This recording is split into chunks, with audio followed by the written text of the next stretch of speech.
Bienvenidos a todos. Good evening. This is Abelardo de la Peña Jr., Director of Marketing and Communications with La Plaza de Cultura y Artes, welcoming you to En Casa con La Plaza. 3 times a week, we bring you the best of our community's history, art, culture, from our homes to yours via these presentations, conversations, demonstrations, and performances. Bienvenidos a todos. See? Good evening. This is Abelardo I'm also de la Peña on Jr. Facebook Live for all of you out there. We're on Zoom. We're on Facebook Live. If you're on Zoom, please, we're going to have a great program today. And you can make your comments. Let us know where you're viewing from. Use the Q&A to ask your questions. If you're on Facebook, we have the comment section as well. You could let us know where you're viewing from. Ask questions, make comments. We'll be monitoring them throughout the program. It's a little bit of a different twist to our regular En Casa con La Plaza presentations, but you're really going to enjoy it and you're going to learn a lot, just like I have been throughout these sessions that have been taking place since April of 2020. Anyway, our sponsors, PepsiCo and Kaiser Permanente, thank you so much. Tonight, we'll be talking to a really Lawrence Ross. He's what's that called? Full disclosure. I've worked with Lawrence a few years back at a research and advisory agency. He's an expert in his field, and he'll be sharing a lot of great knowledge about history here in LA from a different perspective than what we usually do here on En Casa con La Plaza. He attended the University of California, where he initiated the Alpha Phi Alpha fraternity in 1985, and he went to UCLA, where he earned his bachelor's in history. He's also a Master of Fine Arts in UCLA School of Theater, Film, and Television. He's written 2 books. His first one, his first book, The Divine Nine, The History of African-American Fraternities and Sororities, was the first book written about all 9 African-American fraternities and sororities, The Divine Nine, an LA Times and Essence magazine bestseller. His 7th book, Blackballed, The Black and White Politics of Race on America's Campuses, explores the present and historical issues of racism on hundreds of American college campuses and how that ties into the Black Lives Matter campaign. He's lectured over 1,000 times at colleges and universities for both the Divine Nine and most recently for Blackball. That's why it was so hard to get him on here tonight, because he's been doing a lot of lecturing via this virtual medium at Michigan State, LSU, University of Oklahoma, and more. But he's an LA native and lives here in LA with his wife, April, and their son, Langston. And Lawrence, come on up and introduce yourself. Thank you so much. I am so thrilled to be here. I mean, one of the things that I love about you, Abelardo, is that I'm like, when I see you, I feel like I'm at home. I feel like I'm seeing my family. And so just given this opportunity to talk about, a lot of the things that I'm interested in is really exciting for me. What you're actually going to see, we're going to do something a little bit different. I'm typically a person who's going to do a lecture and it'll be full of PowerPoints and slides and things like this. But this is a lecture that I actually pre-recorded for Cal State Dominguez Hills about a year ago at the beginning of the pandemic. And you can kind of tell because you'll see the camera angle will be a little bit different. You only get an expert in a pandemic like once a lifetime. So you kind of have to get it as you go. But one of the things that always fascinated me is, as long as I've been growing up, was the racial dynamic of Los Angeles. And not only just Los Angeles, but all the cities tied to, the surrounding areas. I was born in Los Angeles and then we moved to Inglewood. And there was a big racial, change between, going from Los Angeles to Inglewood. And my parents used to always talk about the fact that all of our relatives thought our family was crazy to move to Inglewood because there weren't that many Black families there. And when I started doing an exploration, I began recognizing the things that were about how Los Angeles was actually set up. There are dynamics that are static, there are dynamics that are changing, and there are dynamics that were placed by forces that we really hadn't even really seen. It's kind of like a hidden hand. And like, for example, I know this sounds like an anecdote, but I didn't know one single Black person from Torrance. And here's the thing, there's not one single Black person I know from Torrance, and there was a historical reason for that. So what we're gonna see in this video is kind of a complete understanding of the breakdown of segregation, particularly in Los Angeles, and some in terms of redlining and some of the factors from the early days of Pio Pico going to right now. And because I'm old and I can't do multiple things, I decided we're gonna watch the video and I'm gonna answer questions either in the chats, or I'm gonna, Abelardo will stop the video and I can answer questions that way. So hopefully you'll enjoy the video, and feel free, throw questions at me as many as you want. Thank you, Lawrence. And we will be, as Lawrence mentioned, I'll be playing this YouTube video, which Lawrence so kindly provided us for use for our Zoom session tonight. So this is our first time doing this, so bear with us as I get the little tech things taken care of. And as Lawrence said, please use the chat feature for your comments, for your questions. Same on Facebook. I'll probably be on another computer, because when you share screen and it gets all big, things get all crazy. But enjoy. Here it goes. Land, commodity, and let's start all over. Yeah. Hello, everyone. This is Lawrence Ross. I am in quarantine like everyone else, so you're going to have to bear with me. Hopefully this will go well. But it's my pleasure to talk to you today about South Central Los Angeles and what we now call South Los Angeles. And I'm going to talk a little bit about that.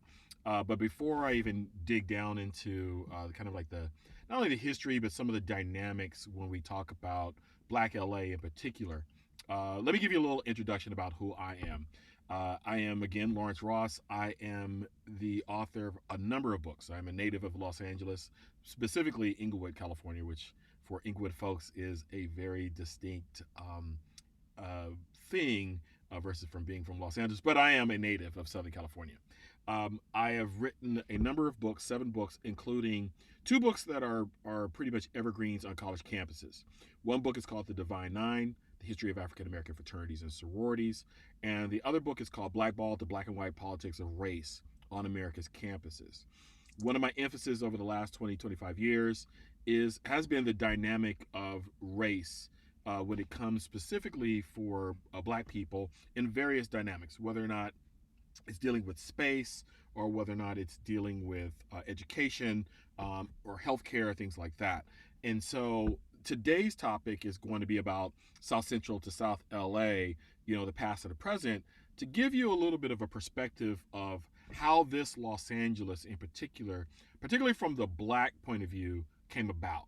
Because oftentimes when we talk about Los Angeles, because we are a part of Hollywood and part of a myth-making machine, Hollywood kind of creates its own Los Angeles myth, particularly if you're not from here. If you're not from here, if you actually are from here, you can easily fall into the trap of thinking that Los Angeles is kind of this utopian land of opportunity where we have palm trees everywhere, sunshine pretty much every single day. And that this place is discernibly different, for example, from other parts of the country, particularly when we come up talk about race. And oftentimes the propaganda was centered around the idea that Los Angeles wasn't like, say, for example, the South with its de facto racism. But what we really learned early on is that Los Angeles practiced de jure racism very, very early, even from close to its beginning. Because if you go back to the beginning of Los Angeles, back when it was a sleepy town in northern Mexico, really the great majority of people who populated Los Angeles, again, handful, I think around 250 people who were in this town, were based upon the records, Native Americans, Black people, and only a handful of whites. But when California was declared its independence and then was absorbed by the United States, a lot of that changed. For example, one of the first governors, Pio Pico, which Pico Boulevard is named after, was part black. And yet, as one of the Californios, he was taken for much of his land, and that actually began kind of a process of white supremacy coming into these territories and making sure that people would lose the commodity, in particular land, the rancheros in particular, that would allow them generational wealth. So the rancheros, say for example, like La Cienega, La Tierra, those were rancheros that were owned by Mexican citizens who then became American citizens upon annexation. One of the things that to recognize, I'm talking about right here, is that when the Mexican-American War was pretty much kind of like the early imperialistic war, as we recognize it, and it was really a war of expansion of white supremacy. Whether or not we're talking about, in particular, the South, Southwest, to expand the notion of slavery going through, the Texas, obviously, and then which was going to be the potential of going through New Mexico and even to Southern California.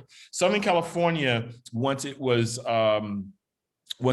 annexed by the United States, oftentimes had a push-pull type of situation when it came to whether or not it sympathized with kind of like having a slave society and whether not having a slave society.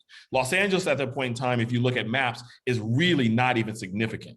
It's very, very small. In fact, on most early maps, you don't even see, you see San Pedro, you'll see Santa Clarita, you'll see, going up the coast of Santa Barbara, but you don't see Los Angeles. Los Angeles only begins to get important a little bit later. All right.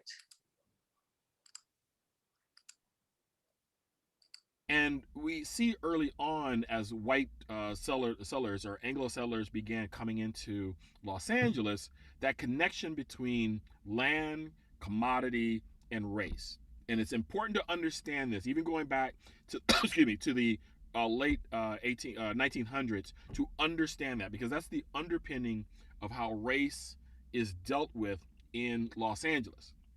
Mainly because Los Angeles has always been a segregated city. It has always been a place where we have to figure out, and this is in terms of how, when we talk about white supremacy, the idea of who gets prime space, how that space then becomes a commodity, and how do we value that space? Meaning, which race has value and which race doesn't have value. And as Los Angeles began to get built, particularly in the early part of the 20th century, what happened was whiteness began to be tied to land as being a commodity. In fact, oftentimes what you would find in some of the literature would be the idea of having a homogeneous, and when I talk about the literature, for example, of housing developments in Los Angeles, the idea would be to have a homogeneous type of community. And the difference between, for example, in the South, where there would be colored only signs and the white only signs, is that was overt racism. You can actually look at that and say, that right there is overt racism. In Los Angeles, because we had de jure racism, it was almost always tied into policies, and it was almost tried to use with code words. So a number of different things would occur in order to create a segregated community in Los Angeles. One of the things that would happen was, within the mortgage contracts were these ideas of restrictive clauses, restrictive racial clauses. And the restrictive racial clauses oftentimes would be pretty broad, which would say that under contract law, the person who owned the home, a white person who owned the home, was contractually bound not to sell that home to a person who was a Negro, to use the parlance of the time, or a Mongolian, meaning that you could not sell it to someone who was Asian. Sometimes you would have in those contracts clauses making sure that you couldn't sell it to people, quote unquote, of the Hebrew faith, or to Mexicans. You would not be able to sell to Mexicans. Now, the idea was blackness, being Jewish, being Asian, being Mexican, automatically devalued the home once a person bought that home and then came into a neighborhood. And so, in order to keep the value of whiteness and keep the value of that neighborhood up, you had to make sure that it was consistent in terms of who was able to purchase the homes.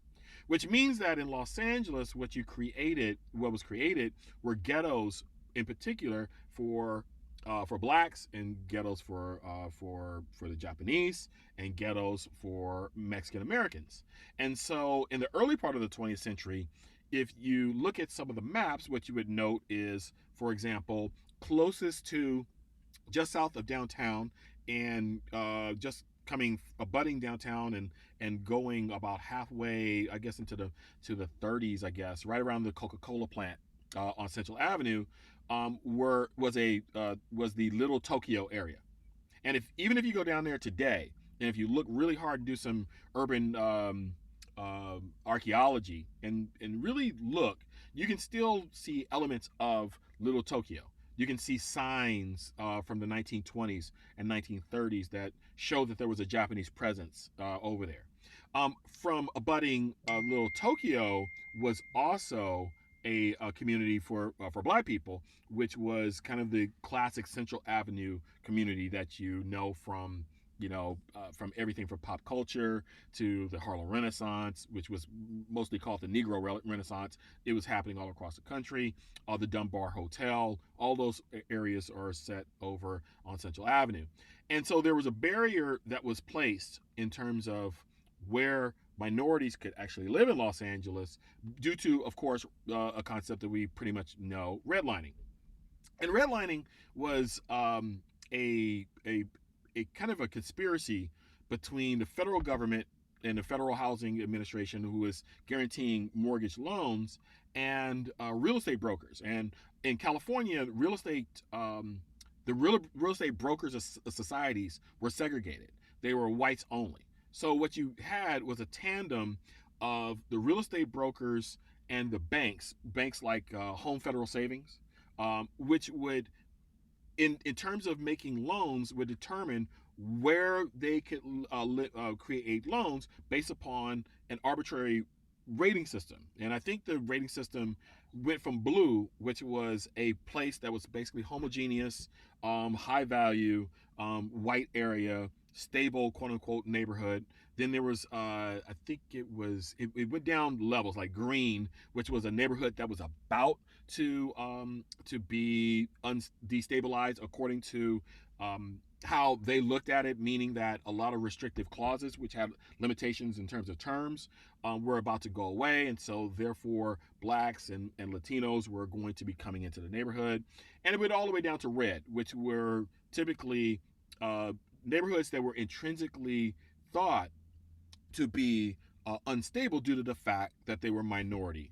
Minorities were always looked upon as being high risk, and also looked upon as being devalued, because in the idea of white supremacy had value. If you were black, if you were Mexican, or you were Asian, you had no value. And so therefore there was no reason to lend money in those particular neighborhoods.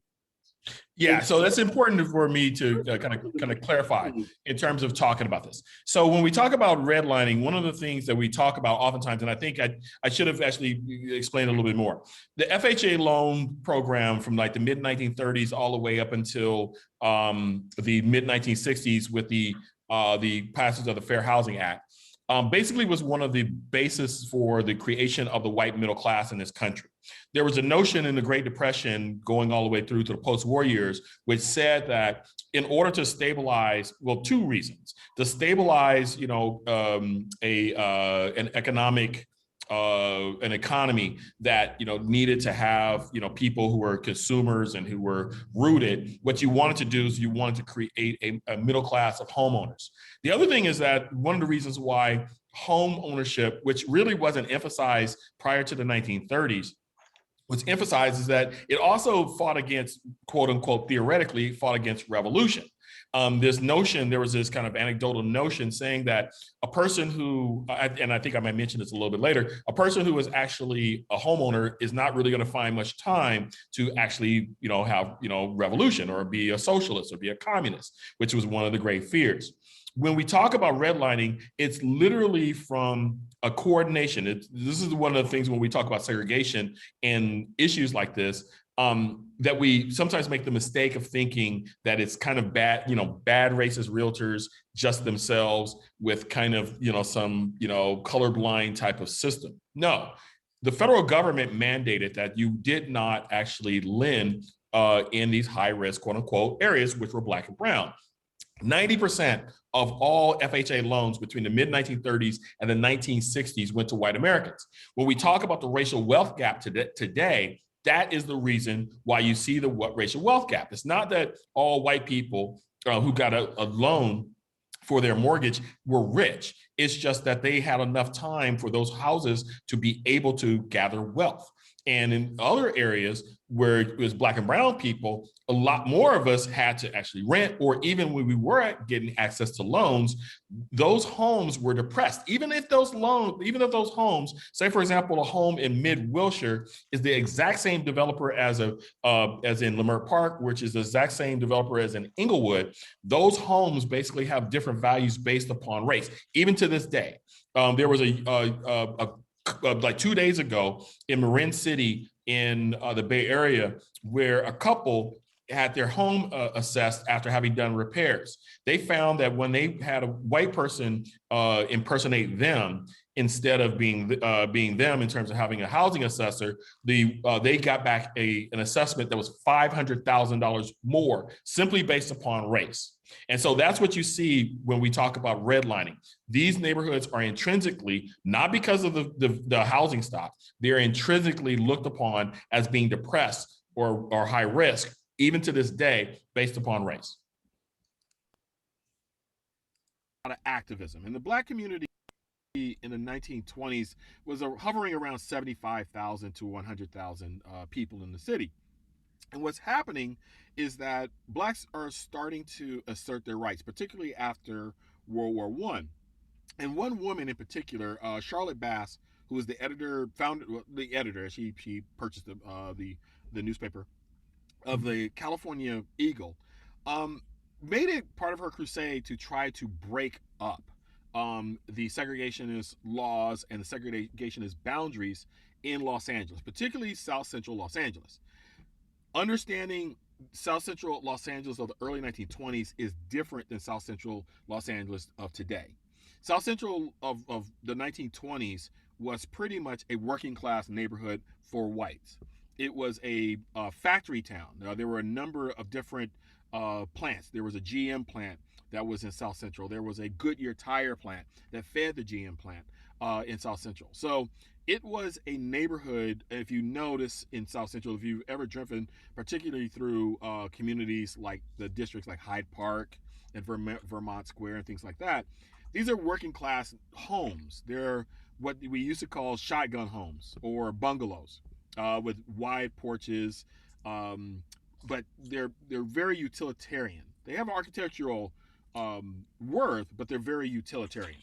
And so one of the things that in the 1920s, these restrictive clauses were trying to do was to keep Black people out of those particular homes. And you see this happening all through South Central Los Angeles, from Compton, which was all white at the time, to Watts, which was white at the time, to the parts of just east of the 110 freeway in terms of Main Street and Broadway, all the way going. And there was a kind of a metaphorical wall around Alameda, which was kind of like the no-go zone.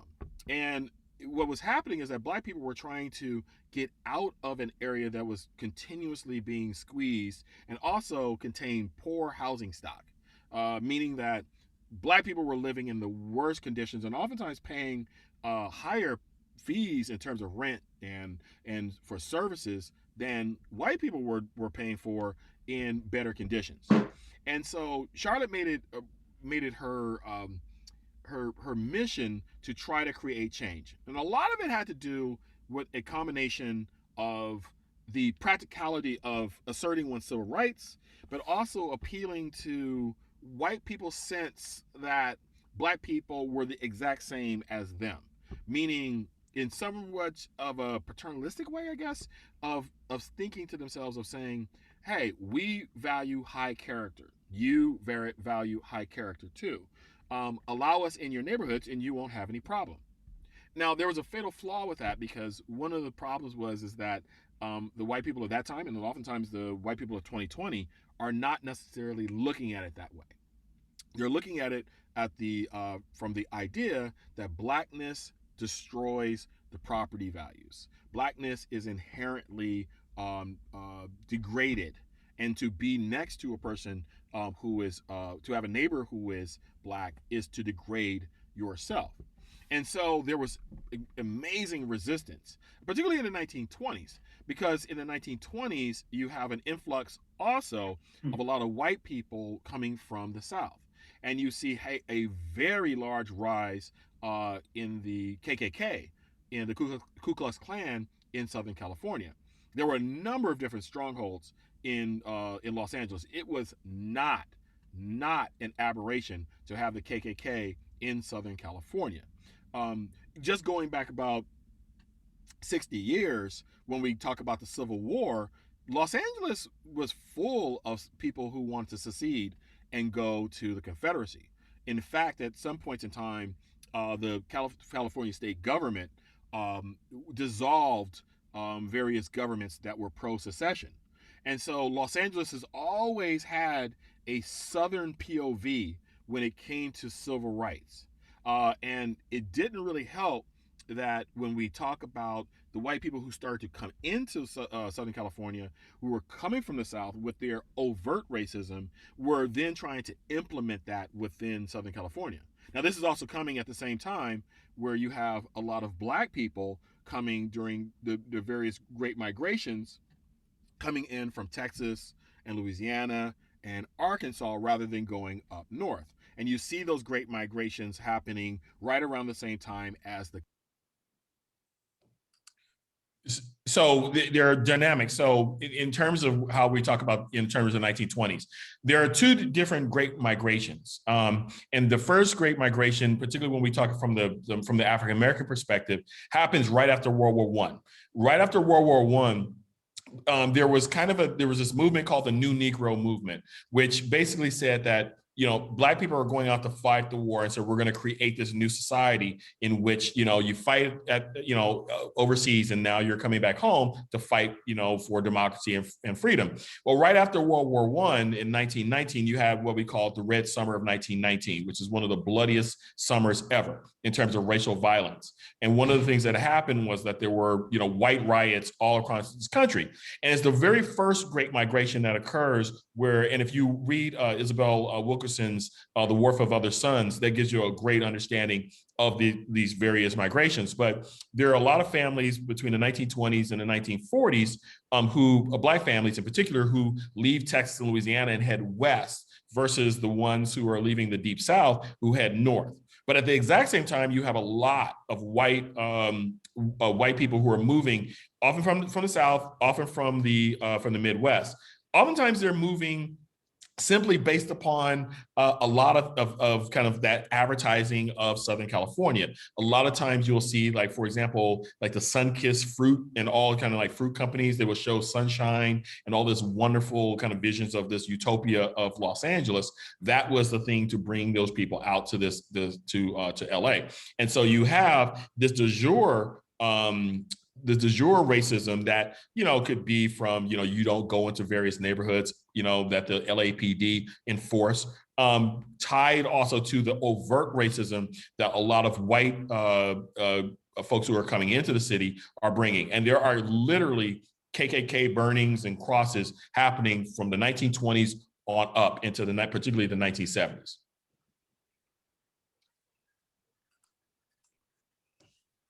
KKK having its resurgence in the 1920s. Out here in Southern California, you see the KKK strongholds being in places like Inglewood, California, where they had, in the place where the forum is right now, they had a KKK rally. It is in Torrance, California. Newspapers cover this rally. It's a mass rally for the Ku Klux Klan. There are Klan politicians who are voted in office, and oftentimes the Orange County and Anaheim, you have a KKK presence out there. Oftentimes these overt racists were buttressed by the quiet racism. For example, the Los Angeles Times. The Los Angeles Times was never a fan or a friend of minorities. You could say that today. You can make an argument today that they don't even really cover South Central Los Angeles unless we're talking about crime. Or back then, they were typically on the side of people who were trying to maintain the status quo. If they covered black people at all, they were still on the side of maintaining the status quo. Now, during this time, you have resistance to the segregation and the restrictive clauses. And what happens oftentimes is that black people would attempt to purchase homes from white people who ignored the clause. And once they were found out to be they moved in to a particular home in a restricted area. Oftentimes what would happen is that they would be met with either violence, or they would be met with contract law, meaning that they would be evicted from a home. So you have this push-pull over and over, and it goes all the way until after the end of World War II, when the Supreme Court basically says, through a Supreme Court decision of Shelley versus Kramer in 1948, they basically say restrictive clauses can't be enforced. Now, that did not mean that the government was actually going to put the weight of the government behind this ruling. It just meant that they couldn't be enforced, which meant that in reality, so let's say a developer couldn't overtly create a restrictive clause within the mortgages. But it did not mean that, for example, a homeowner couldn't decide they just weren't going to sell to a black person, or to a Mexican, or to an Asian. And that's what basically happened.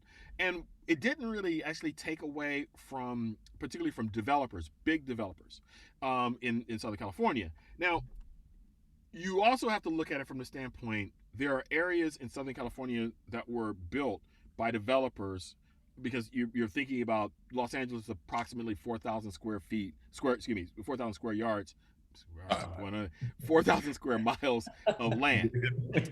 And developers were coming in and building homes left and right.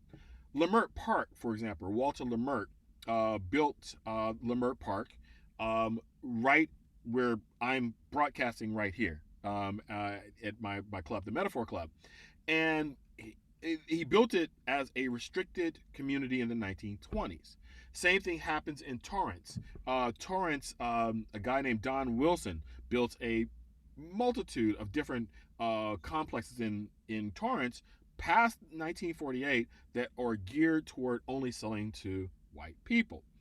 The struggle then begins to, how do you break out? And the black community begins to break out by basically going into neighborhoods, and in conjunction with realtors who are kind of unscrupulous, to tell you honestly, going into neighborhoods, purchasing homes in neighborhoods where restricted clauses had either gone away, or because now that they were illegal, going into those neighborhoods, buying buying a house in the neighborhood. What would typically occur is that then there would be white flight. What they would call that was block busting. You bring in a black family, the realtor would then go to the white families and say, hey, there's a black family down the street, your real estate is about to devalue, you need to sell right now while you can get money, and then once you sell, I will then sell you another home, for example, in San Fernando Valley, where San Fernando Valley was designed to be a white area. And so what would happen is that the realtor would make money on the sale to the black couple, who the black family, who typically were paying a premium to purchase the home from the white family. And then the realtor would make money from selling the white family a new house. And this is a personal aside. My family is like a lot of black families who came to sell So, in fact, I forgot I was going to say right over here. One of the things that occurred is that once, like I was talking about the realtors basically kind of won on both ends.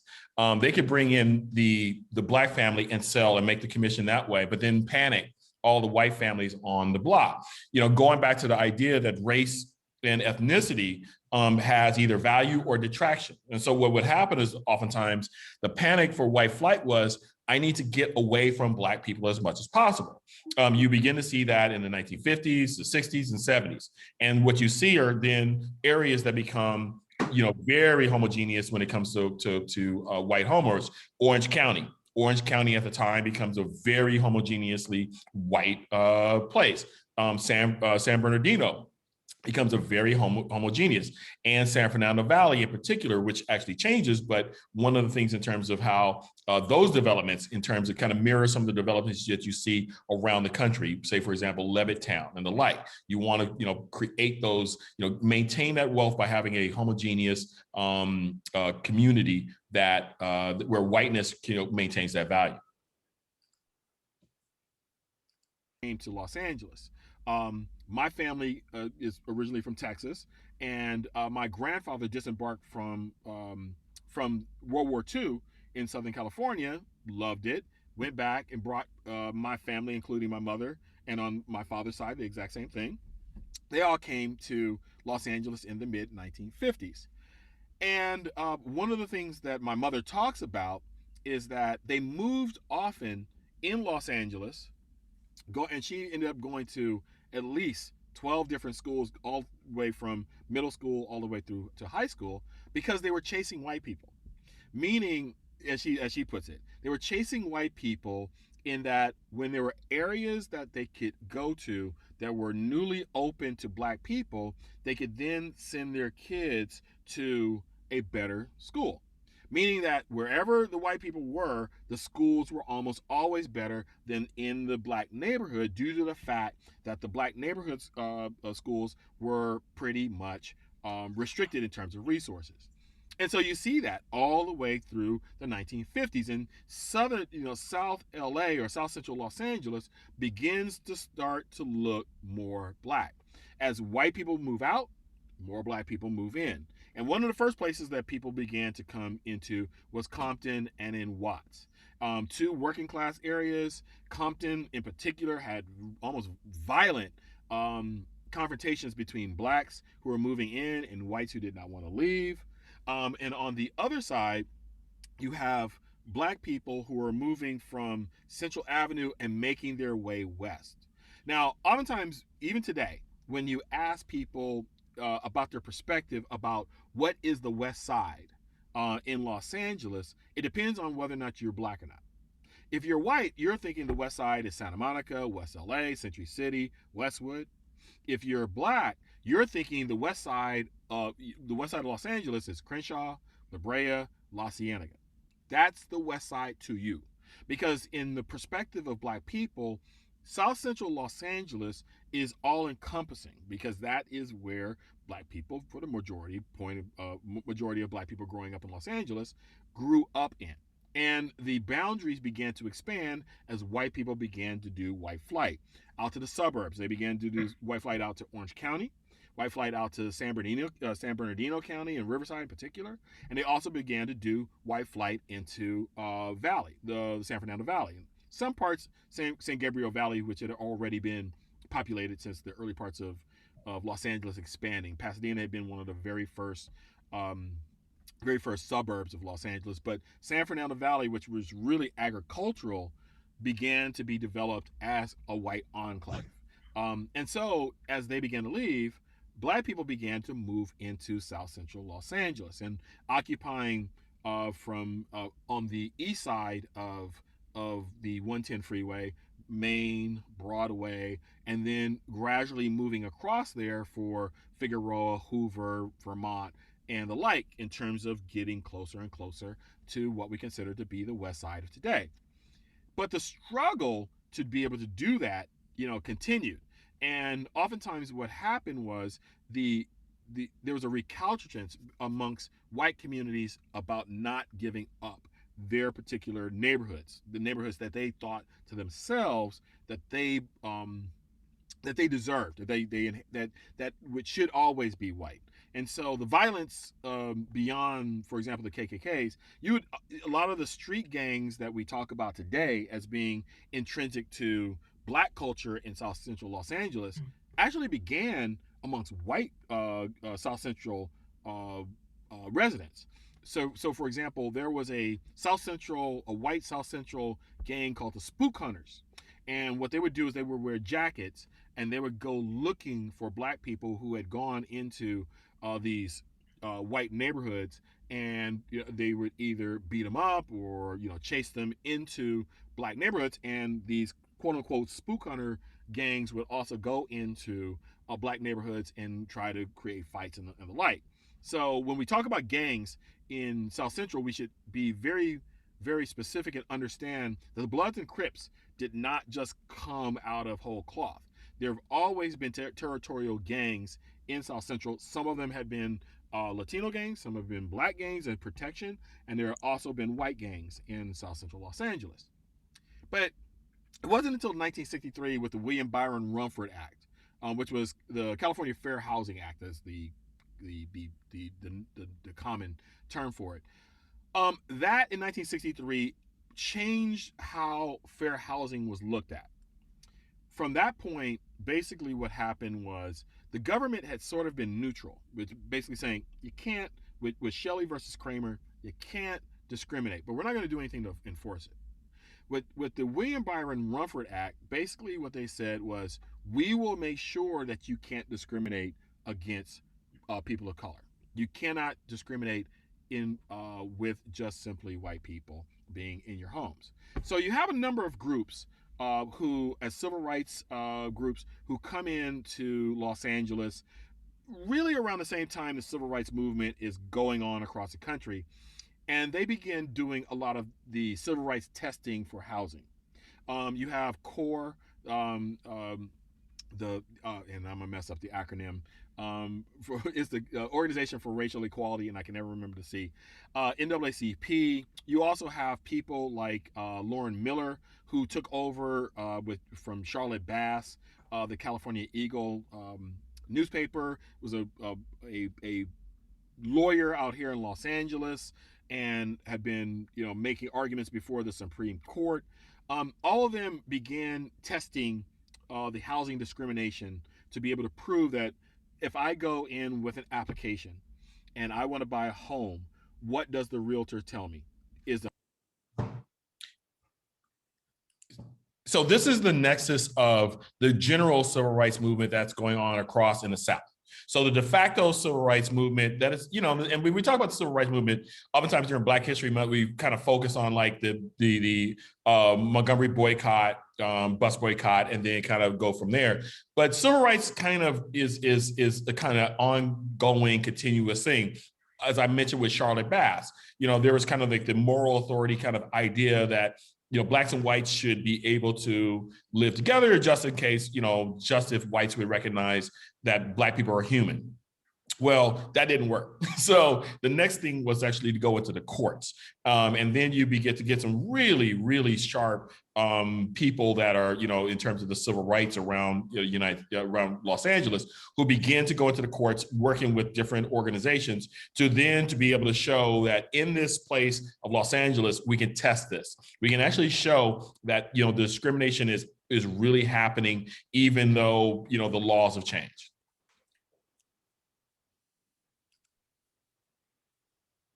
The home available if I'm Black, or is the home not available?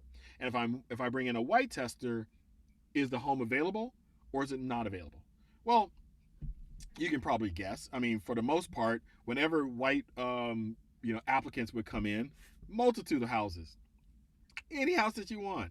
When the Black applicant would come in, we don't have any houses available.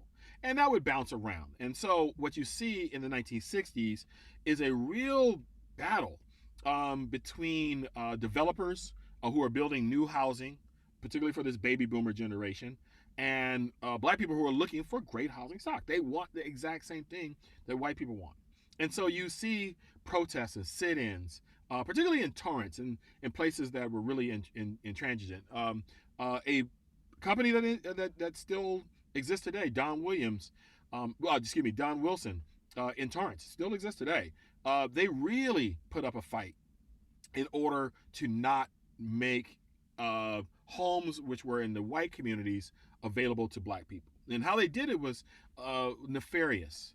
What they would do is that they would create one area, for example, of like Dominguez Hills and of Compton, where they would build homes over there, and they would market it at different price points designed to attract black people to be over there. And then in the white areas, they would design at higher price points in order to discourage black people from putting in bids in the white areas. And then it was just a confluence of kind of, I call, purposeful ignorance about racism, that both from the white residents who never saw themselves as racist, but could not see that the pattern was that they did not live in a community that was racially diverse. Other communities around Southern California, like Inglewood, was incredibly resistant to black people moving into the community. In the late 1960s, there were fights and civil city council fights amongst the residents, particularly around the Morningside Park area of Inglewood, which was typically the middle class area of Inglewood, centered around black people coming in and then starting to go and use the schools of Morningside High School and Inglewood High School. And so you have these clashes, and you have white people then beginning to move out. And that's where we start to see the beginning of the modern South Central Los Angeles. You have South Central Los Angeles, like I said, that's over in Compton and Watts, which is just as an anecdote, we moved into Inglewood in 1972. And about 3 weeks ago, for some reason, I don't know why, I asked my mom, because I was talking about the fact, I always remembered I was 6 years old. And you know how when you move into a home, you can find different things. Well, it looked like, in the garage that the white family we bought the place from, my mom said their names were the Betts, had just like up and left. So they left things like tennis rackets. And as a kid, with books on Shakespeare, as a kid, I thought it was like great, right? And I asked my mom about them, and she said, typically during that point in time, I don't think people do it now, but during that point in time, when a person would sell a home to another family, they would leave a nice, kind note. My mom said that the note that the Betts, the white family, left for them was, to quote, "If all the black families were like you all, then we would have no problem staying." And she said, I think they honestly thought that really was a compliment. So that's kind of the idea. We moved in 1972 to our block in Inglewood, and I think it was about 80% white. By the time of 1980, it was 90% black. And most of those people were leaving, going more south to places that did not have black people in order to retain their value in terms of their investment. So they were going toward Torrance, Palos Verdes, and the like. About 10 or 15 minutes from the South Central Los Angeles of today, which I guess is in popular culture. For example, the Boys in the Hood type of Los Angeles. And the South Central Los Angeles, for example, of my POV, has always been the geographic place between the freeways. So it would be between the 405 to the west, to the north, the 10 freeway of Santa Monica, the 110 to the east, and then later on the 105 going east and west. And that area became predominantly black fairly quickly. As the white people began moving out, more and more black people began moving west. And you could kind of actually see a correlation for black people based upon education and their economics by how west they actually got. So what was happening is that the working class black people were moving, or they stayed on east of the 110 Harbor Freeway. As more working class people began coming into west of the Harbor Freeway, you began to also get the first generation of black people who, through affirmative action in particular, who were starting to go to college. And they say in terms of studies that you typically go, once you leave to go off to college, you typically come back to live within 5 miles of where you grew up. And that is particularly, I think that's particularly something to recognize when you talk about South Central Los Angeles. What would happen typically is that a person would grow up, say for example on Vermont Boulevard, go off to college, come back, and then move a few blocks west. And that would be a recognition of their status, their newfound status. And so therefore you begin to see Black people in various South Central communities, Leimert Park, the Crenshaw District, excuse me, View Park, Baldwin Hills, and Ladera have always been the upper middle class areas. Even when, for example, Baldwin Hills, which was pretty much called Pill Hill, it was designed as an area for doctors. That is still part of South Central Los Angeles. In the 1950s, you had the West Adams District. And the West Adams District was kind of, I guess if you wanted to make a correlation, it was almost like a Los Feliz or Hancock Park. And speaking of Hancock Park, people like Nat King Cole tried to move in and had a home in Hancock Park and were absolutely castigated and their homes broken into. Same thing happened with in West Adams. The West Adams area, there are beautiful mansions that you can see to this day, but it's cut through by the Santa Monica Freeway, pretty much bisecting that whole community, had also been an area of progress, particularly in the 1950s. Everyone from Ethel Waters lived there, to Hattie McDaniels, they lived there, to the point where white residents of the West Adams, I think it was the West Jefferson Neighborhood Association, if I think so. It was an all-white neighborhood association, tried to get them evicted out of their homes because they had moved into a neighborhood with restricted clauses. So you start to see the dynamics of space and commodity come together within a formal community. And instead of just having, for example, a strip in Central Avenue, suddenly you have a discernible Black community in Los Angeles. That was South Central Los Angeles. Now, when we talk about South Central, the very first thing people do is they denigrate it. They denigrate it because they think to themselves, I left behind, and this is the perspective of everything from the LA Times, the perspective of pop culture, is that I left a place that is, that now is overrun with Black people. And the idea, remember, when we talk about value, Black people and Latino people are looked upon as being denigrated, or races that are denigrated.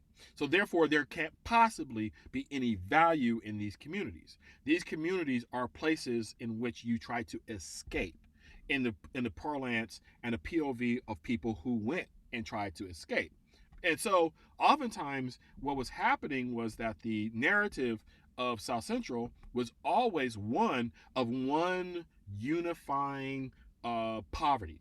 No diversity, no economic differences, no prosperity, no really, no one aspect of a community. Now, there were communities that were absolutely bereft of resources, and one of those communities was Watts. Watts was a community, oftentimes, like a lot of Black communities, was a place where Black people were moving into housing stock that wasn't up to speed in terms of quality, and also were living in communities that, even though they were the Black majority of those particular communities, they were being over-policed, and that goes on to this day. They were being over-policed to the point where police brutality was happening on a regular basis. And also, this is also an important fact, the commercial stock in the community necessarily did not translate to Black stock, meaning that the people who owned the businesses in the community still pretty much remain white. So what you had were communities all through South Central Los Angeles. So this is something that when people talk about riots, and I'm if I remember correctly, I think I'm about to go into that. When people talk about riots, one of the things that they never really talk about is the fact that the commercial stock never tends to change hands. Even white residential stock, in terms of people leaving these communities, yes, people will leave that, but they tend to not really want to sell their commercial stock. It's very difficult for residents, minority residents, to be able to purchase. And even when they're actually able to purchase, they're purchasing at a higher rate, because what's happening is that typically the white owners or their landlords who are still owning the commercial property still value it according to what they see the property is, not necessarily what they think that the neighborhood actually is. And oftentimes what happens is that you'll also get commercial stock that doesn't get improved until a little bit later. And that's where we're gonna talk about gentrification. Don't worry, I got all your questions on gentrification. Believe me, we're gonna talk about gentrification. Angeles that would be filled with Black people, but the money that was going into the stores were going into places that did not necessarily hire Black people, did not value Black people, abuse Black people, and use the police as a weapon against Black people. And a lot of that kind of broke out in 1965 with the Watts Uprising. And the Watts Uprising began with this rumor of a police brutality against a Black resident from Watts, and it just absolutely cascaded into a riot that brought out the National Guard. And that wasn't unusual, because that was happening across the country over like the last, from 1965 on, in various cities, particularly once Martin Luther King was murdered. That was happening everywhere. But what it really signaled was, this is not okay in terms of living conditions. And so in South Central Los Angeles, you had kind of a diversity. You had a diversity of economics, and you had a diversity of resources, but in all reality, you did not have the same type of resources that you would have in the white community. Oftentimes what would happen is that as soon as Black people would move into the community, corporate entities like supermarkets or department stores would instantly move out, which really, if you think about it, is contrary to the idea of free market capitalism. Free market capitalism basically says, if there's a supply, if there's a demand, I'm going to supply it. It should not have anything to do with race. If there's a demand, I'm going to supply it. A Black dollar does not have any difference than a white dollar. I should be able to, if I want to go to JCPenney's or another department store, or Macy's or a May company and things like that, I should be able to purchase something. But that's not how it works. And that's important to understand. Capitalism has never, ever looked at itself as being devoid of racism. And so therefore, it will not necessarily chase a Black dollar. And so oftentimes what you will find in Black communities is that as soon as Black people began coming in, services like supermarkets would disappear, creating food deserts. And the food deserts would then come in and be filled by fast food, poor quality nutrition, which then, of course, would create a raising of the health issues within that particular community. And we're seeing that today with the COVID virus. There's a reason why the COVID virus is tearing through the Black community. It's because, well, you're looking at communities that are not necessarily healthy, not because of their own particular behaviors, but because what are the resources available to them. And so that happened all the way through South Central. And so despite that, you still get cohesive communities. And what you see, for example, in South Central Los Angeles are businesses being created. You see arts districts being created. So, for example, Lemert Park is created for, basically a Pan-African art district. You see businesses being created, particularly along Crenshaw Boulevard. You see people raising their kids. They're just doing regular lower middle class, and upper middle class things. But the problem is you're also still seeing the exact same type of police brutality happening in the Black community. And you're also starting to see the lack of economic infrastructure, the big infrastructure, the manufacturing jobs that you can find, for example, in the San Fernando Valley in the 1980s and the 1990s, or in Orange County in the 1980s and 1990s, being completely stripped away from from South Central Los Angeles. And in particular, if you look at the 1980s, when there was a stripping of and a cutting of the federal government under Ronald Reagan, you begin to see a lot of black people who had entered the middle class through civil servant jobs now suddenly losing those jobs. And suddenly now what you have are large group of youth who are not growing up in stable homes where the economy is regular, the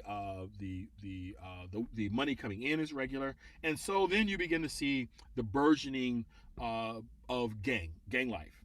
And gangs have always been in the black community. Gangs have always been in people's family. I have a cousin who's a member of a gang. I always talk about the fact gang members go to Thanksgiving too. Gang members are members of families. Sometimes they're members of families, and sometimes they're members of families that are dysfunctional. Sometimes they're members of families that are functional. But gangs typically create this sense of belonging for the first part. But there's also this notion of neighborhood pride. And that's the reason why gangs in Los Angeles, black gangs in Los Angeles, are always named after street, whether or not you're talking about the 8-Tray gangsters or the Rolling 60s neighborhood Crips and things like that. They're based upon the idea that this neighborhood belongs to us. And in the early 1980s, really gangs really just were about neighborhood territory.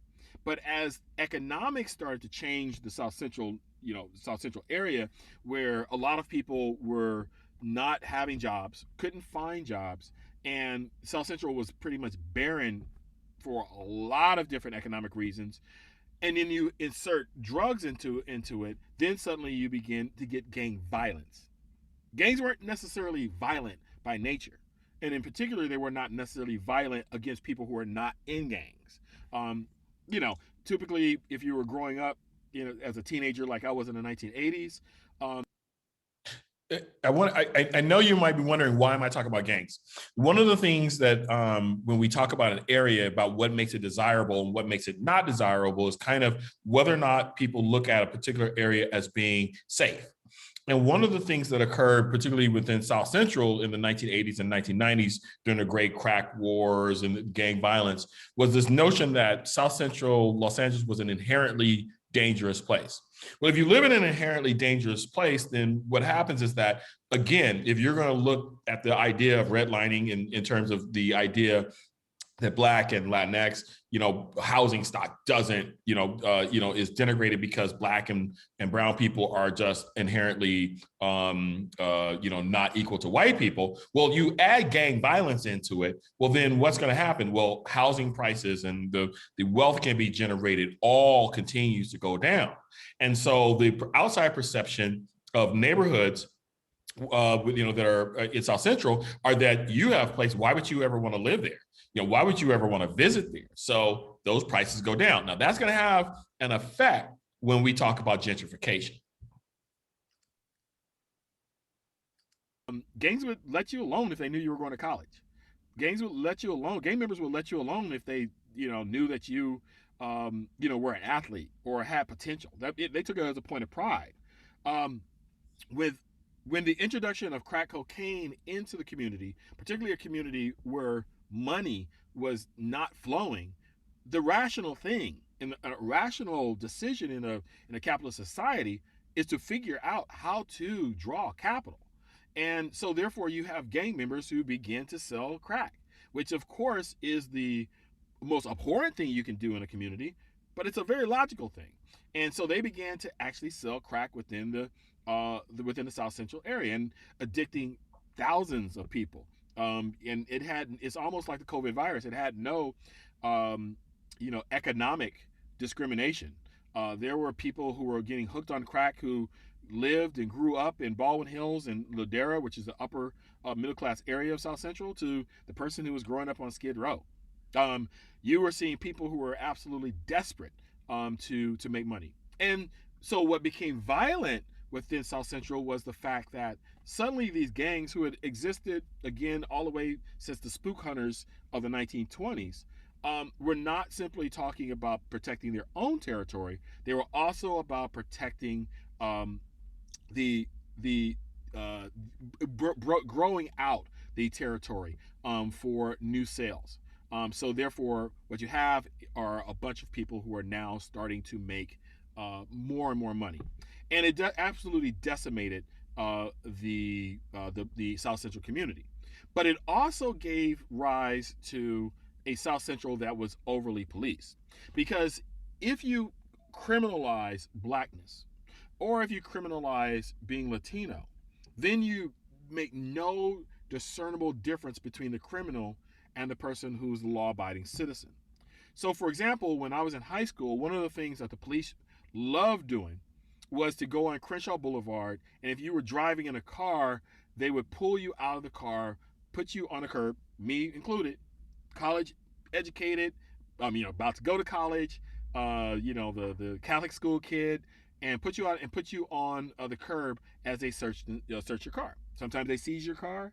Sometimes they would plant evidence on in your car. But the idea was that you were assumed to be a criminal.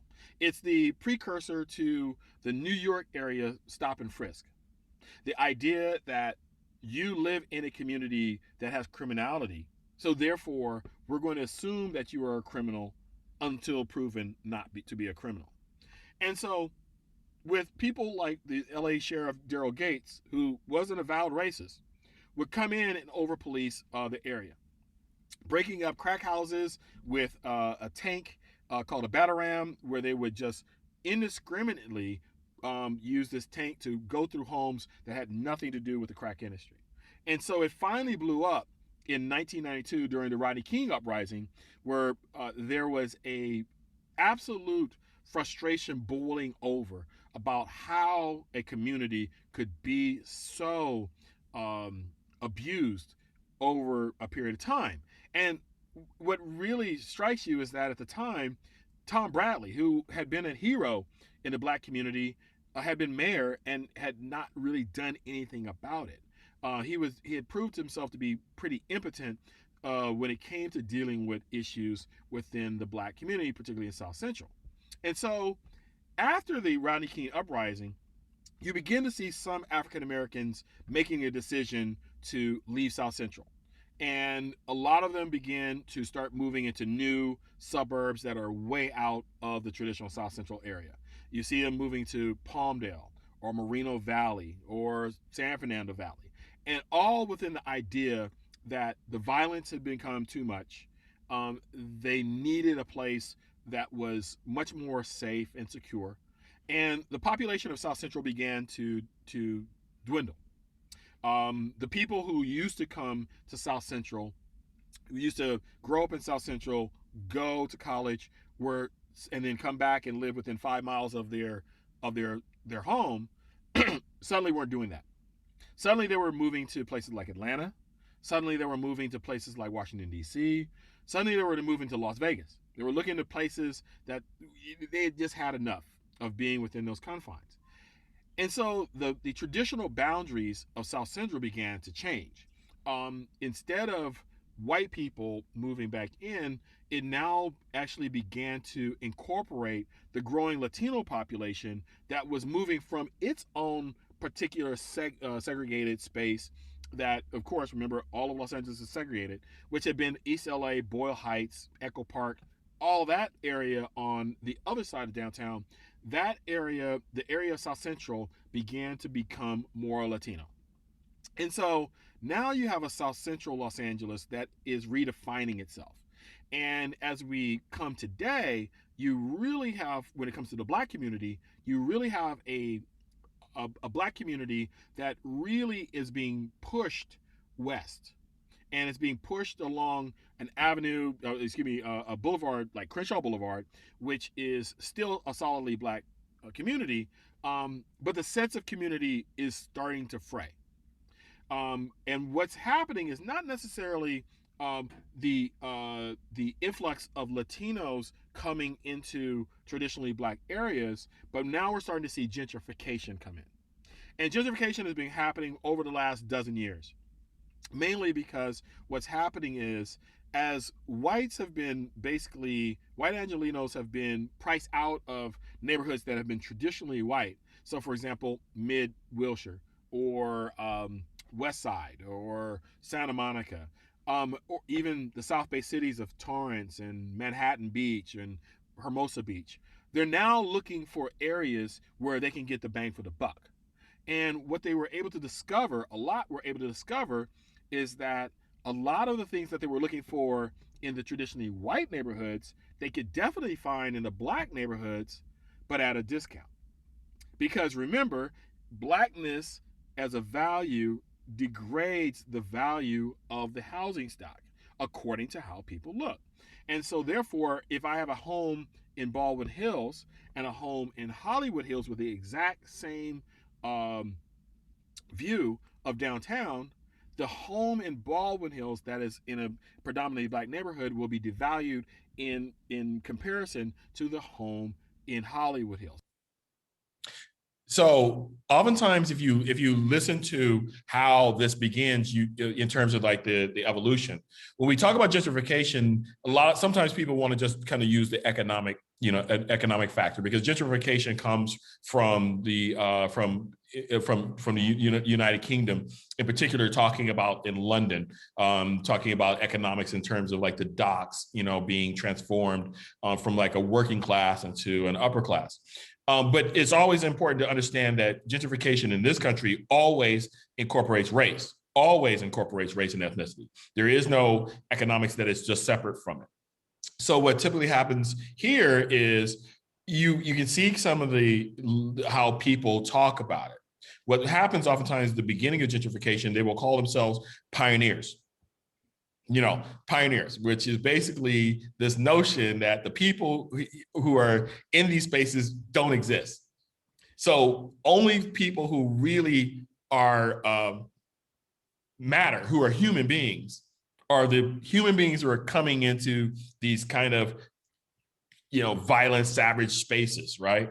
They're the ones who are brave enough, quote unquote, pioneers, to come into these spaces. And they're basically designed to be the place to be the people who are going to say whether or not this space is okay for others to follow.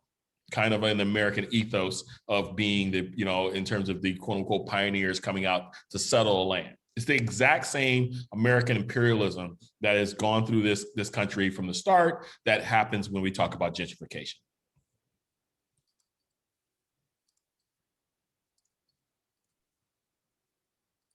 There's no difference. Same home, same place, location, and demographics. Those are the things that are the determiner. So with gentrification, one of the things that has happened is that white Angelenos have started to come into black neighborhoods, and that has posed a problem. And the problem is not kind of a reverse racism. Do not think of it that way. The problem is that when you are forced as black people into segregated communities, you don't really have a choice in terms of how that community develops. Meaning, this is how you have basically been placed, the place you've been placed in. You've got to make community based upon this. It's not like you can just go to mid-Wilshire, bring a whole bunch of black people with you and say, this is our new community. No, that's not how it works. You create a community that has an aesthetic. It has a rhythm. I'm not talking about musical rhythm. I'm talking about what it means to be black. It is also designed to be a space for rightly or wrongly that is beyond the white gaze. Oftentimes what would happen is that black people living in South Central would work corporate jobs, middle management jobs, where they would work in predominantly white environments and then come back to black communities. And there's a difference in terms of how you have to deal with yourself and your blackness in one space versus this space. For example, prime example, and I saw this in two different places. My parents owned a Cadillac in the early parts of the 1980s. They never, ever, ever drove that Cadillac to their job. They drove instead a Toyota Corolla and a Volkswagen. Now, why did they do that? And my father-in-law did the exact same thing. Never drove his most expensive car. Now, why? Because he knew that the minute that he drove his most expensive car from this predominantly black area into this white space, that the next time they looked at him for a review or perhaps who they were going to cut, they look at him and say, why does he deserve, or why does she deserve that particular car? Well, the black neighborhoods prevented this so-called white gaze. You did not have to worry about that living in Leimert Park. You could be yourself. What happens oftentimes during gentrification is that during gentrification, people in the community who live in the community feel ownership of this community. They're the ones who dealt with decades of not having services and making do. They're the ones who built the businesses that were designed to service the community. They're the ones who treated the people with respect. Oftentimes when you have white residents coming into black communities, what they wanted to do is to create a neutral. Not that this is a black community, that this is a community that's for everyone. And the community is for everyone, but it is okay to actually say that you live in a black community. Perfect example. In Leimert Park, Leimert, obviously I mentioned earlier, was a racist who created developments that were segregated. So there's been a movement to change the name of Walter Leimert to something else, because who wants to be named after a racist? And so there have been a number of different proposals, including one proposal by one group that has decided that they want to change the name of Leimert Park to Africatown. Now, amongst white residents, that was an anathema. Why would I ever call this Africatown? I don't want to live in Africatown. And yet, as it was pointed out, many had no problem living in Little Italy, Little Ethiopia, Koreatown, any of those places. And so it still lingers that when living in a black community, to associate yourself with blackness, that you yourself will be devalued. Now, how is South Central going to exist in the future? Well, it's going to be changed. There's always change in neighborhoods. And one of the changes was that South Central decided to rebrand itself as South LA. The whole idea is that if we can get rid of this notion of South Central as being this gang-filled, black-filled space, then we can market it as a different place. On the one hand, okay, you could say, sure, you want to market it as a place to where people are not overly seen as criminals. But it also did another thing. It also alleviated the idea that you were in a black community. Another thing that they decided to do was that Los Angeles is peppered with districts all through the city of neighborhoods with specific neighborhood names. Some of those districts are popular. Hollywood is a district. It's not a city. Hollywood is a district. There's the Wilshire district. There's Encino. That's a district. It's not a city. But in South Central Los Angeles, most of those didn't exist in terms of within the understanding of people who lived in those communities. They're from 1920s maybe, but not today. Well, they revived them. And the whole idea was, for example, instead of you saying that you lived in South Central Los Angeles, you could say that you lived in Chesterfield Square, or you lived in Hyde Park, or the Crenshaw district, or a myriad of other, districts that no one had ever heard of. And the whole idea was to hide the fact that you lived among blackness. So the push-pull today is based upon the idea that as white residents come into the community, can they accept the fact that this is a black community? And this is much different than the restrictive clauses of the 1920s and 30s.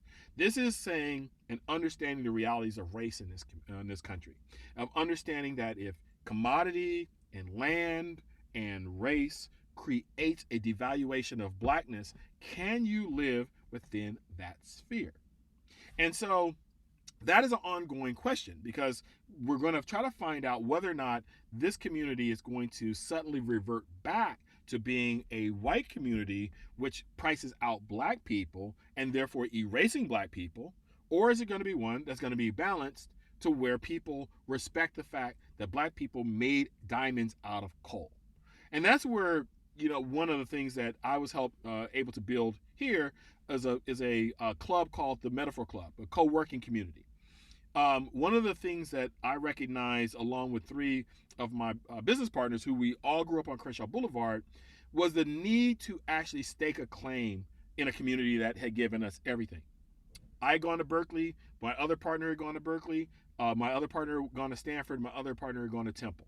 And we had benefited from everything that this community had given us. It wasn't one of those things that we became successful in spite of South Central Los Angeles.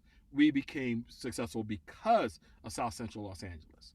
And so what we did was create a community in which there was a free expression, the point of view of being what it meant to be Black in South Central Los Angeles, meaning that you never had to sit back and compromise who you were in terms of being a Black person in this particular space.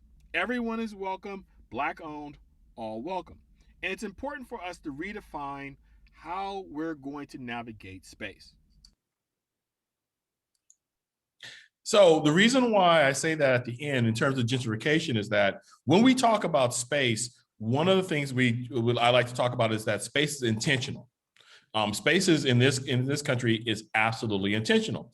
And so oftentimes, whether or not you're talking about a Latino community, or whether or not you're talking about the Black community, that space is oftentimes thrust upon us. And then we make that community into what we, into the beauty of what it turns out to be, with all of its warts, but it makes it, we turn it into the beauty. What oftentimes happens within the economic power of white people coming in for gentrification is that they can then just revert it because of their economic power.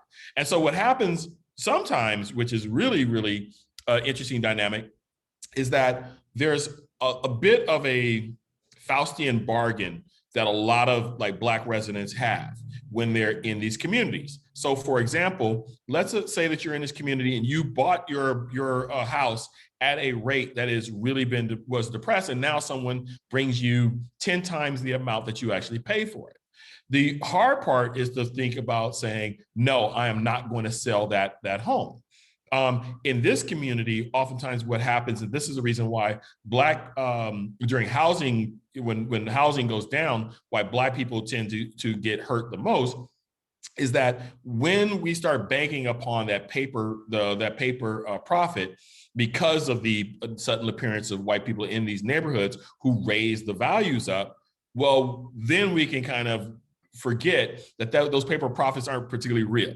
And so, for example, if you get multiple mortgages or you're getting you're overextended, when the housing stock goes back down, you're left holding the bag. And that's the reason why in 2008, in terms of Black people trying to get their stake into, moving from, even more west in South Central, a lot lost out in foreclosure because they were just continually try to find that American dream.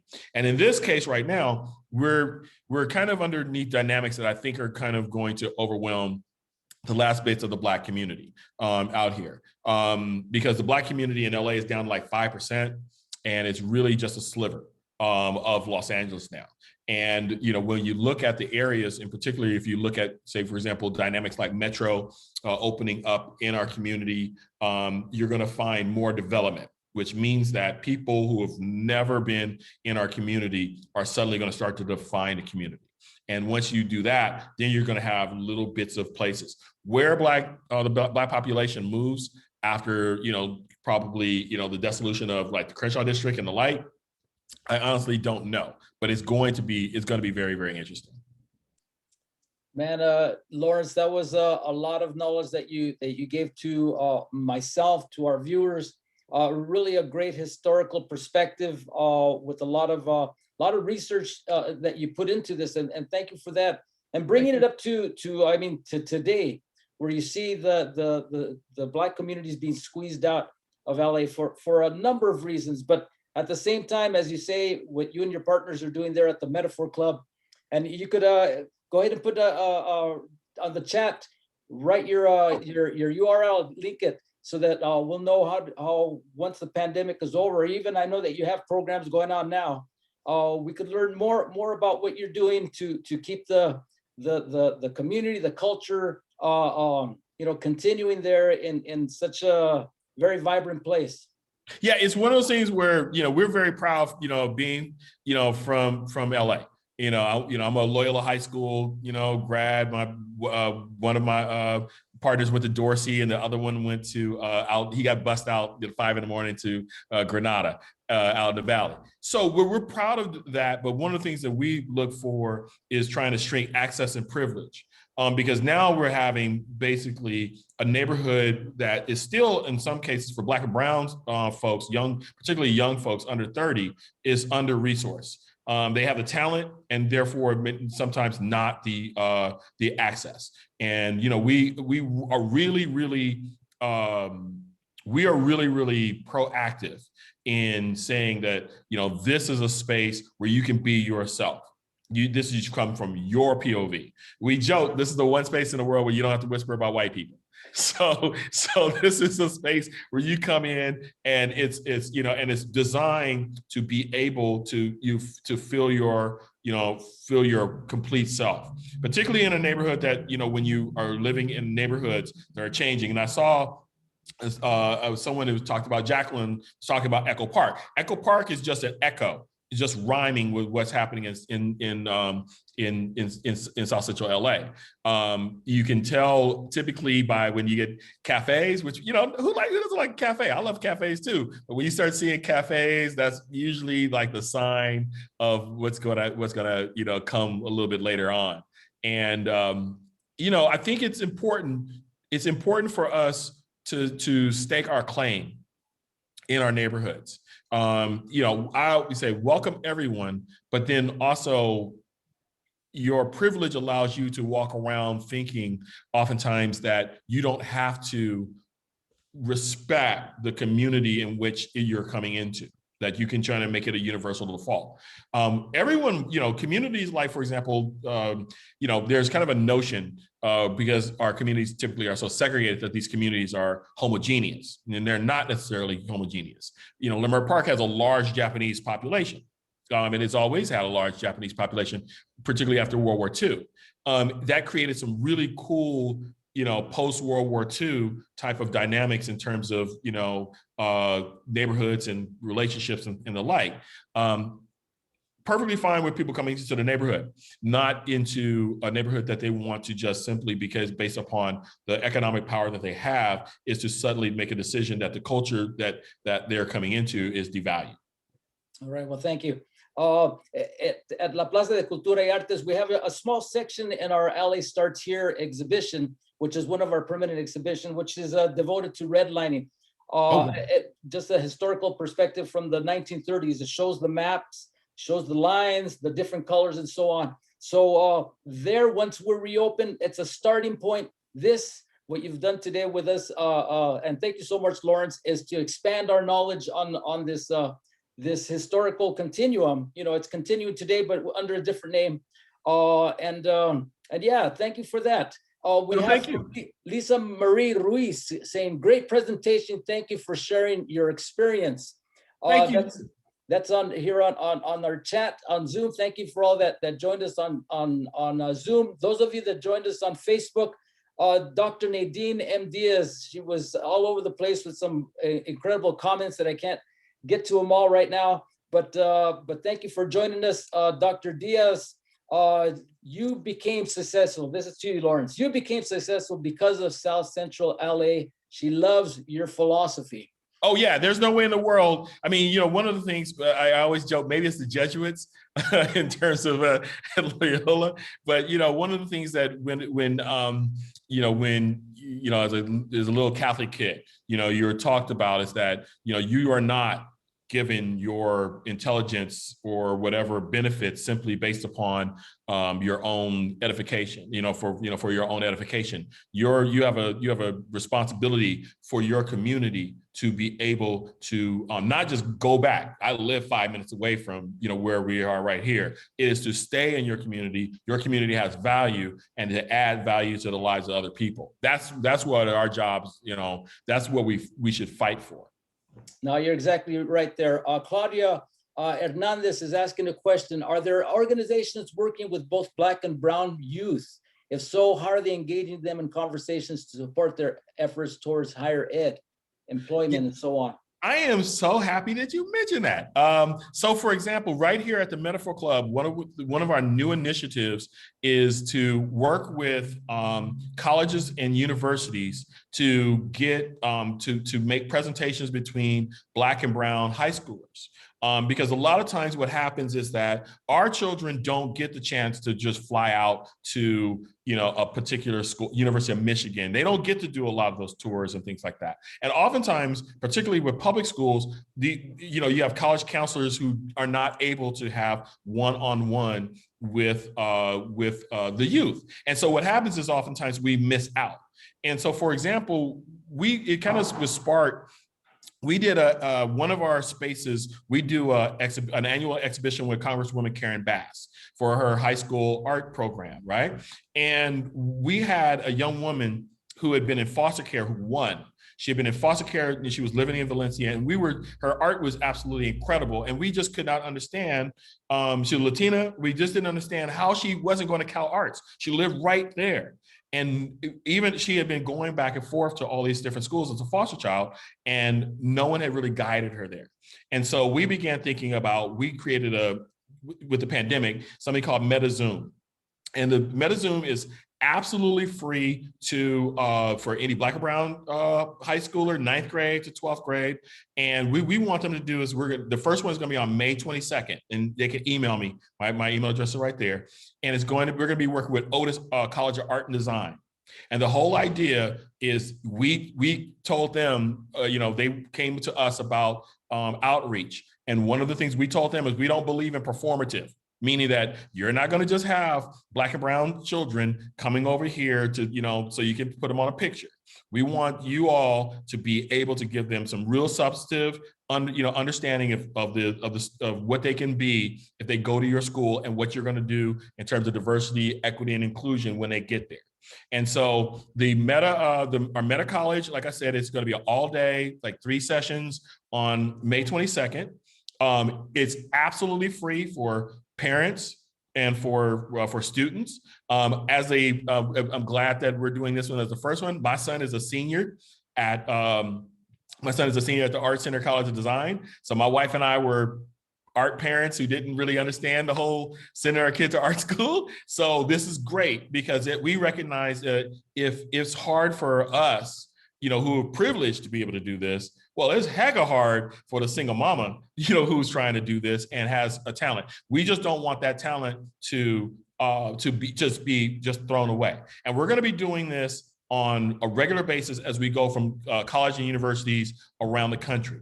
We want, for example, I'm going to talk to Dartmouth next week. I want Black and Brown kids asking questions for Dartmouth or UC Berkeley and all the rest, because you shouldn't have to rely upon this notion that you have people with time, access, and some of our kids are first generation whose parents want their kids to succeed and go into those spaces. We want to try to shrink access and privilege.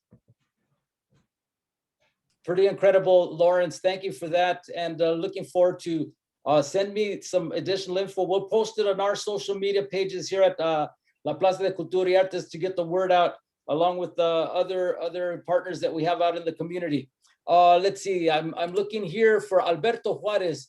Let's see, interesting, but very little discussion about how capitalism, lack of capital and commitment of minority investors and developers in both South Central and East LA are absent. But I think that's another conversation. And I think I'd like to invite you for that. Yeah, I mean, we can actually, it's funny because one of my business partners here at the Metaphor Club is a banker. And this is all he does in terms of like doing community, in terms of understanding community investment. Maybe we can I could convince him to be a panelist. I'm looking at it right now. Convince him to be a panelist. And he's absolutely phenomenal. He's taught me more about banking and community investment than anyone. So, I'll cajole him to be one of the person, because I can't explain that as much as well as he can. Well, thank you for that, Lawrence, and looking forward to connecting there. Well, our time is up. We went a little bit over, but this was such a great conversation or a presentation. And I love the mix that we did here. I used technology, little gawky and whatever you want to call it at times. But hey, we made it happen, and I'm really happy for that. We have at La Plaza de Cultura y Artes, of course, upcoming programs on En Casa. Let's see, this Friday, the return of Dan Guerrero. He'll be in conversation with Josefina Lopez. All of you play-going people, movie people. She's the screenwriter, the playwright for, what is it? The Real Women Have Curves. One of America Ferrera's first roles, and she also is the founder and director of Casa 0101 in Boyle Heights, another community that's undergoing that gentrification problem and it is fighting back very hard to defend Boyle Heights people and so on.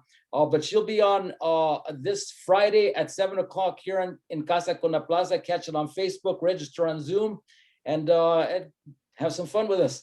Next week, a full array of programming on Wednesday. Just want to point out we have Afro-Peruvian culture in LA with Nadia Calmet, an educator and choreographer, and the founder director of the Afro-Peruvian Cultural Action Center, and a professional Peruvian folk dance artist. She'll be showing videos discussing the culture and the community here in LA, and it's going to be something fabulous that I think you'll enjoy. If you it's that Black History Month. That's not why we have you here, Lawrence. But you know, no. Believe me, no. I am always Black History Month is the time to throw a spotlight, and I love that you're having Afro-Latino folks on during Black History Month. That will make one of my friends, Andrea Lopez, very, very happy. So I'm gonna let her know. All right. Well, I'm gonna go ahead. I just dropped in our Zoom. A year ago, on the 24th, we opened up afroLAtinindad, Mi Casa, My City, an exhibition about 1,400 square feet there at La Plaza de Cultura y Artes. 3 weeks after the opening, we temporarily closed La Plaza de Cultura y Artes, but you could find it online. I just dropped the URL, the link. You could do a 3D walking tour, a video walkthrough. We've had several presentations on En Casa revolving around afroLAtinindad, including the one that's coming up. And then in March, we're gonna have a cooking segment. As you know, on Mondays, we have En Casa con la Plaza Cocina, kitchen, in which you do cooking demonstrations. We're having let's see, a chef from Belize who'll be demonstrating, I don't know what yet, but we'll be finding out soon. So you're saying all the right things. Like I said, my other partner keeps looking up retiring to Belize. All right. Well, thank you so much to everybody that's out there, all your comments, your questions, for being with us here on a blustery Wednesday, middle of Black History Month. And of course, thank you, Lawrence. Thank you to Kaiser Permanente. Thank you to PepsiCo for your sponsorships. And we'll see you all soon. Buenas noches, Lawrence. Bye-bye. That's cool. Thanks, Abelardo. All right, you're welcome. Take care, man.